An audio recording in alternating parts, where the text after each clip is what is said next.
আসসালামু আলাইকুম শিক্ষার্থী বন্ধুরা, আজকে আমরা তোমাদের শেখাবো নবম ও দশম শ্রেণীর একটা। দেখো, এই প্রশ্নটা সবচেয়ে বেশি ইম্পর্টেন্ট হচ্ছে ঢাকা বোর্ডে।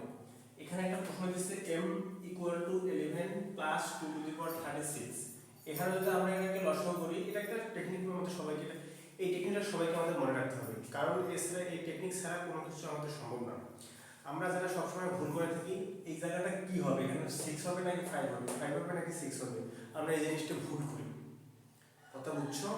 আচ্ছা, এখানে যদি 4:2 হয়, এখানে 3:1 হবে। একটা তো একটা হবে, কিন্তু কি হবে সেটা আমরা জানি না। ওকে, আচ্ছা, তারপর কি করব? একে 2 দ্বারা ভাগ করব, 3 দ্বারা গুণ করব, তারপর যে কোনো একটা করলে আমাদের হয়ে যায়, কিন্তু মানগুলো অ্যান্সার বের হয় না। ঠিক আছে,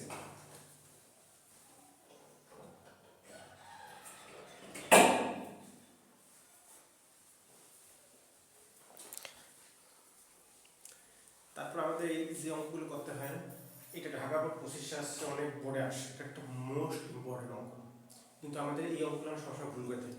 আমি যখন পড়াই, বাচ্চারা সবসময় এইখানে ভুল করে, এখানে ভুল করে। এই জায়গাগুলো তোমাদেরকে ভালোভাবে কনফার্ম করতে হবে, যাতে কোনো ভুল না আসে। আচ্ছা, ঠিক আছে। আচ্ছা, আল্লাহ হাফেজ।